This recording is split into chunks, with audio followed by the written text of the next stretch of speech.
welcome back to the deep dive. Okay, so today our mission is pretty clear. We've got this huge pile of sources, rankings, visa stuff, cost breakdowns, all about studying abroad. That's right. And we're going to boil it all down, extract the really crucial bits, the actionable stuff, basically mapping out the best places to study in 2025. Exactly. And for you, the listener, the idea isn't just, knowing about these places. It's about being strategic. Right. We're looking past the shiny brochures, digging into what really matters. Quality education, sure, but also affordability, what life's actually like there, and maybe most importantly, The career path. the career path. How do you get from graduation to, well, a good job, maybe even long-term? We need to know, where's the best return on investment? Where can you genuinely keep debt low, but still get that globally recognized degree? This isn't just about the fanciest, most expensive schools. No, definitely not. It's the top 10 strategic spots. And our sources gave us a pretty solid top 10 ranking. So the plan is we'll walk through them, starting at number 10, working our way up to number 1. Okay. And we've sort of grouped them into 3 sections based on the unique angle or advantage each country offers. We'll get into the nitty-gritty details, visas, costs, that kind of thing. Perfect. Let's jump right in then. First category. We're looking at places known for innovation, affordability, and great access within Europe. Okay, kicking things off at number 10, the Netherlands. What's the story here? It's not just what they teach, is it? It's how. Precisely. The big thing is their teaching style. Yeah. Very innovative. They lean heavily on something called problem-based learning, PBL. PBL, right. So instead of just sitting in lectures, students work together, tackling real-world problems. It's very hands-on. Which sounds like great preparation for, well, the actual workforce. It really is. Prepares graduates incredibly well for jobs where you need to solve complex problems, work across different fields. That makes sense. Suits the modern student.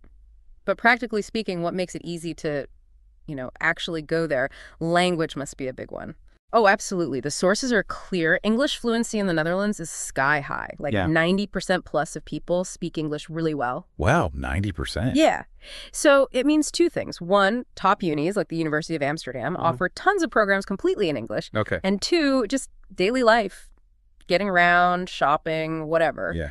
It's seamless. You can just focus on your studies, not battling a language barrier from day one. Okay, but let's inject a bit of reality here because every place has its challenges, right? Right. What's the catch? Housing, that's the big one, especially in the major cities, Amsterdam, Rotterdam, Utrecht. Right? The housing market is tough, really competitive. You absolutely have to sort out your accommodation way, way in advance. Otherwise, that smooth start can get pretty bumpy. That's a crucial point.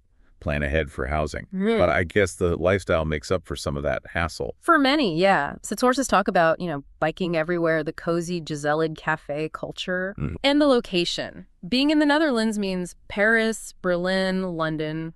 They're just a quick train trip away for the weekend. Huge added value culturally. Okay, makes sense. Moving north then, number 9, Sweden. What's the core appeal here? Sustainability seems to be a big theme. It is. Sweden really emphasizes critical thinking, research-based learning, and they tie it very strongly to innovation and sustainability. Like their whole national brand almost. Exactly. Think IKEA, Spotify, Volvo. That Swedish approach is reflected in their education. Institutions like Lund and Uppsala are world-class, especially in areas like environmental science, design, renewable energy.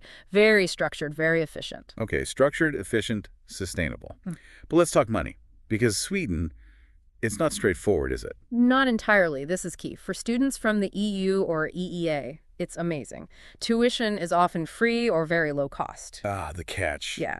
For international students from outside the EU, tuition fees would be quite substantial. So how do students manage? Well, the big counterpoint is work rights. International students are specifically allowed to work while they study. Okay, that helps. It's vital, really, because the cost of living in Sweden, like most of Scandinavia, is generally pretty high.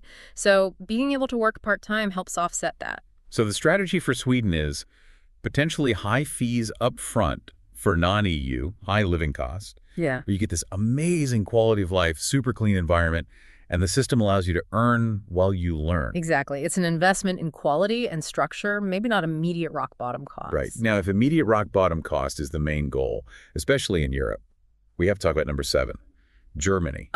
Germany. Yes. Yeah. This is the real powerhouse for budget-conscious students. It's the hidden gem that's not so hidden anymore, maybe. What's the absolute core factor? Tuition fees. or rather the lack of them. Okay, spell it out. The vast majority of public universities in Germany charge no tuition fees. Zero. For everyone. For everyone. EU students, non-EU students. It doesn't matter. This is almost unheard of for a country offering this level of education quality. So compared to, say, the UK or US, where international fees can be, what, tens of thousands a year? Easily $25,000, $50,000, even more sometimes. In Germany, that cost is just gone. Is there any cost? There's a small administrative fee each semester. The semester Beitrag, usually around maybe $200 to $400 per semester. And what does that cover? Student services, admin stuff, and often, crucially, a public transport pass for the whole city or region, which is amazing value in itself. So we're talking the difference between potentially huge debt and basically zero education debt. Yeah. It's massive. It's a game changer. And the quality holds up. No compromises there. Absolutely not. Germany is world-renowned, especially for engineering, sciences, technology, a German degree in those fields. Highly, highly respected globally. And they have different types of institutions, right? It's not all just traditional universities. Good point. You have the classic research universities, the Universitäten, but you also have the universities of applied sciences, the Hochschulen. Which focus more on practical skills. Exactly. More industry-focused, very practical. So pathways for both deep research and direct job entry. Plus, culturally, you've got cities like Berlin, Munich, incredibly vibrant, historical, lots of art, energy. It's not just about the technical degree. Okay, Germany sounds almost too good to be true on the cost front. Let's shift focus slightly westward. Number 4, France. Still in Europe, still affordable, but a different vibe. Definitely a different vibe. France often gets framed as, living in a postcard, pure culture. Right, the romantic image. But we need to look at the academic value prop.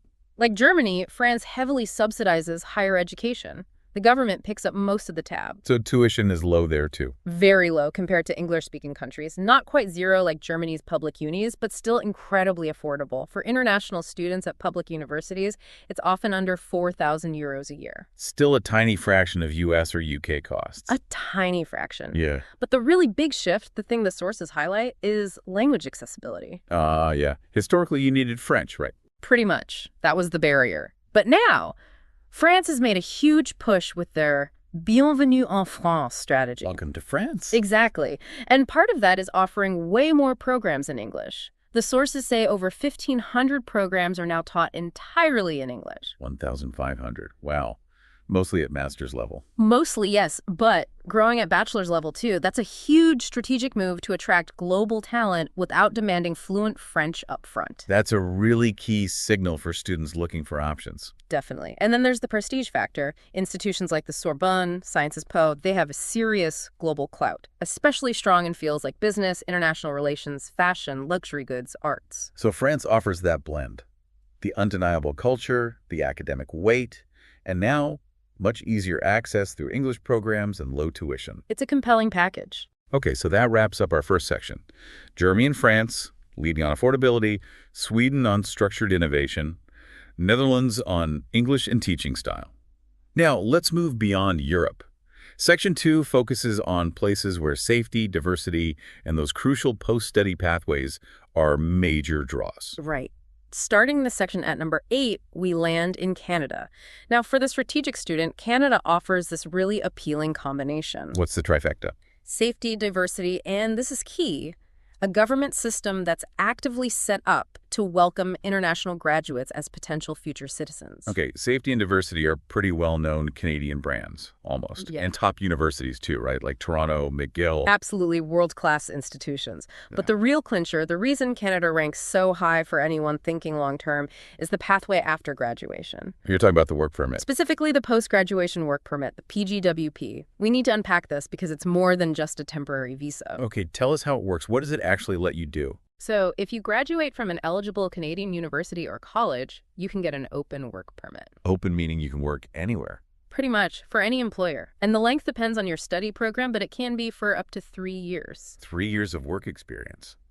That's significant. And it's huge. And the strategic brilliance here is that this Canadian work experience counts heavily towards points for permanent residency, especially under their express entry system. So the PGWP isn't just about working, it's a direct stepping stone to staying permanently. Exactly. The government has basically designed it that way. Invest in our education, get relevant work experience here, and we have clear, transparent pathways for you to become a permanent resident. That makes Canada incredibly attractive for students who see studying abroad not just as a temporary thing, but potentially a life move. It's one of the most viable and clearly laid out pathways globally. It's an investment in education that doubles as an investment in immigration, often boosted by provincial nominee programs too, which target specific skills needed in different regions. Okay, very clear strategy there. Let's shift continents now. Far East to Asia, number 6. Japan. What's the draw here? Tradition meets tech. That's a great way to put it. Japan offers this incredible blend of ancient, deep culture alongside super cutting-edge technology. And academically strong, too. Extremely high standards. Think University of Tokyo, Kyoto University world leaders. But beyond academics, what really stands out is the society itself. Well, so. The sources consistently point to Japan being one of the safest, most organized, most functional societies on the planet. Low crime, things run on time, that kind of thing. Exactly. That level of societal stability and safety just removes a whole layer of stress for students. You can really focus on your studies and soaking in the culture. That quiet efficiency is a unique benefit in itself. But Japan is famously expensive, right? Especially cities like Tokyo. It can be, yes. Cost of living is high. However, Japan offers some fantastic scholarship options, particularly the MEXT scholarships from the government. Are they hard to get? They're very competitive, definitely. But they often cover full tuition and provide a monthly stipend for living expenses. So for those who get them, it makes a top-tier Japanese education surprisingly affordable. What about language? Is English widely spoken outside of the classroom? That's the flip side. While English-taught programs are increasing, navigating daily life, dealing with bureaucracy, you'll likely need some Japanese proficiency. So it's more of an immersion challenge. It is, but for many, that's part of the appeal. To really dive into a culture that gave us, bullet trains and Zen gardens existing side by side. It's a unique experience built on discipline, respect, and incredible innovation. Okay, let's head south now, down under to number 5, Australia. First thought is usually lifestyle, right? Beaches, sunshine. Yeah, Sydney, Melbourne, the great outdoors, that's definitely a huge draw. But it's crucial to connect that lifestyle appeal with the academic muscle. Because they have top universities, too. Absolutely. Institutions like Monash, University of Melbourne, these are serious world-class research universities. But again, let's talk practical fiction. Cost of living. Cost of living. Especially in Sydney and Melbourne, it's among the highest in the world. Accommodation, daily expenses, students really need to budget carefully. That high quality of life definitely comes with a price tag. So it's a trade-off. But how does Australia stack up against, say, Canada when it comes to staying and working after graduation? Australia is also very generous here. They have their temporary graduate visa, subclass 485. Okay. Depending on your qualification and where you studying in regional areas, often gets you a longer visa. Graduates can typically stay and work for 2 to 4 years after finishing their studies. 2 to 4 years. That's also quite substantial. It's a very solid offer. It's clearly designed to retain skilled graduates and help them transition into the Australian workforce. So similar to Canada in aiming to keep talent, but maybe with a higher initial cost and that distinct Aussie lifestyle. That's a fair summary. High investment upfront, potentially high cost of living, but world-class education, great lifestyle, and a very clear pathway to build a career afterward. Right. Sticking with the Southern Hemisphere, let's hop over to number 3, New Zealand. What sets it apart? Peace and quiet. Peace, quiet, and stunning nature, definitely. But also high academic standards in a really student-friendly environment. So places like the University of Auckland offer quality education, but maybe in a less intense setting than some other big global cities. Exactly. It appeals to students who want that academic rigor, but maybe not the hyper-competitive, urban pressure cooker environment you find elsewhere. Plus, you're surrounded by just breathtaking landscapes. And practically, how does it work for students needing to earn money? They have good, clear work rules. Students can work part-time, up to 20 hours a week during the semester, and full-time during scheduled breaks. Which helps offset costs and gives local work experience. Precisely. It's a significant financial help. Plus, it helps integrate students into the local scene. So New Zealand's niche is that blend of high-quality education, safety, a more relaxed pace, and that incredible natural environment with practical work rules built in. You've got it. It differentiates itself strongly on those points. Okay, so this section really highlighted the countries where The degree is almost explicitly linked to a future career or residency path. Canada, Australia, New Zealand really bake that in. They've codified it, yeah. Now let's move to the final section, the absolute giants, the traditional powerhouses of global higher education. All right, number 2. No huge surprise here, maybe. The United Kingdom, the historical heavyweight. Absolutely. The UK is just steeped in academic legacy. For centuries, it's drawn students from all over the world. We're talking Oxford, Cambridge. Oxford, Cambridge, Imperial College, London, LSE, the list goes on. The prestige is immense. A degree from a top UK university just carries instant global recognition. That history is a massive selling point. But the UK system itself is different from, say, the US, isn't it? It's more specialized. Fundamentally different in structure, especially at the undergraduate level. A typical UK bachelor's degree is 3 years, not 4. More efficient? Yes, but also highly specialized right from the start. You pick your subject and dive deep immediately. Less room for exploring different fields or changing your mind compared to the broader U.S. liberal arts approach. So you need to be pretty sure about what you want to study. It helps, definitely. It's efficient, but less flexible, perhaps. Now, for years, the UK had a bit of a strategic weakness. Staying after graduation. Exactly. It used to be quite difficult for international students to stay and find work. That created a disadvantage compared to places like Canada or Australia. But that has changed dramatically. Okay, tell us about this change. The graduate route visa, what does that mean in practice? This is huge. It's the UK's answer to the PGWP and similar schemes. Basically, if you successfully complete a recognized UK degree. Bachelor's, master's, PhD. Yes. You can apply to stay in the UK to work or look for work for 2 years afterwards. 2 years for bachelor's and master's. Correct. And PhD graduates get 3 years. And can you work in any job? Yes, at any skill level during that period. It's designed to give graduates time to find skilled work that could potentially lead to a longer-term sponsored visa. That's a massive policy shift. Yeah. It makes the UK a much more viable option, not just for the degree, but for starting a career.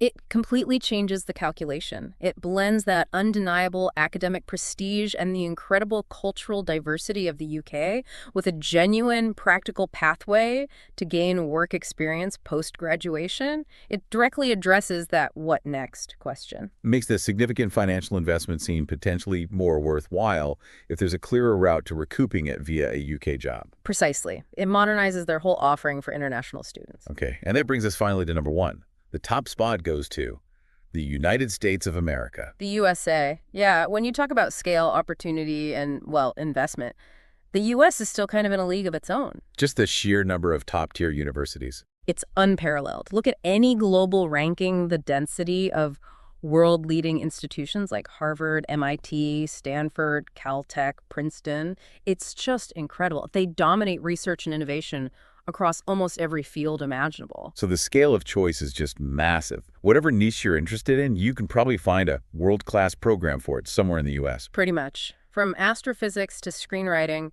the depth and breadth of opportunities are unmatched. And the value proposition. What's the core appeal beyond just the names? It's about plugging into the absolute engine room of global innovation, research, and business. Yeah. The networking opportunities, they're just immense, especially if you're near major hubs like Silicon Valley or New York or Boston. So it's the ultimate destination for ambitious students aiming for that top-level global exposure. You could say that. It attracts ambitious minds for that reason. But, and it's the big but. The cost. We have to talk about the elephant in the room. U.S. tuition fees can be astronomical. Prohibitively high for many. Sticker shock is a real thing. It immediately puts the U.S. out of reach, or seems to, for a lot of incredibly talented international students. So how do students manage? Is there aid available? This is the crucial counterpoint. Yes, there is aid. The sources confirm there are literally thousands of scholarships out there specifically for international students. But it's finding them, applying for them, and actually securing them. That's the challenge. It's not like Germany where tuition is just free at public universities. So relying on scholarships is a bit of a gamble. It can be. We need to be clear. Only a very small number of U.S. universities are truly need blind for international students, meaning they admit you regardless of your ability to pay and then meet 100% of your calculated financial need.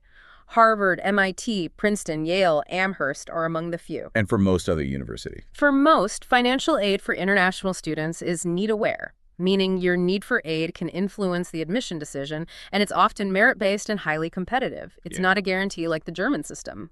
That's a critical distinction. High potential reward, but also high financial risk. Exactly. And then there's the post-study work situation. It's not a direct residency pathway like Canada's PGWP. Right? It's the OPT, optional practical training. Correct.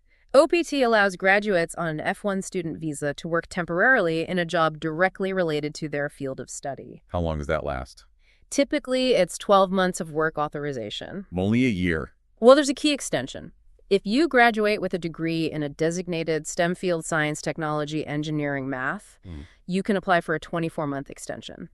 So STEM grads can get up to 36 months, 3 years. Exactly. 3 years of OPT for STEM graduates. That's a significant window to gain experience and, crucially, try to find an employer willing to sponsor you for a longer-term work visa, like the H-1B. So the U.S. path requires more active navigation, high cost mitigated by competitive aid, and a temporary work authorization that needs to be converted into a sponsored visa for the long term. That's a very good summary. It's more complex, more competitive, higher stakes maybe.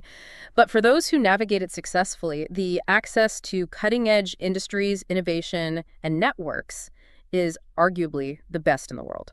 The pinnacle, perhaps, but demanding a lot from the student in terms of planning, cost, and navigating the system. Precisely. It remains the top destination for those willing to tackle that complexity for the potential rewards. #outro. Wow. Okay, that was quite a journey through the top 10. A really detailed look at the strategic angles. Yeah, we covered a lot of ground. We saw the amazing affordability, like near zero tuition in Germany and low fees in France. And the innovative teaching and English fluency in the Netherlands. Plus that unique blend of tradition, safety, and tech in Japan. And then the really critical piece, those clear pathways to stay and work after graduation. Right, the PGWP in Canada giving up to 3 years. Australia's generous post-study work visas. And the UK's new graduate route offering 2 years. Even the US, with its OPT system, especially the 3 years for STEM grads, it's clear these pathways are becoming central. It really hammers home that core message for you, the listener, the learner. Choosing where to study abroad isn't just about the course. It's a major strategic investment. Absolutely. It's about self-discovery, sure, meeting people, new perspectives, all that is vital.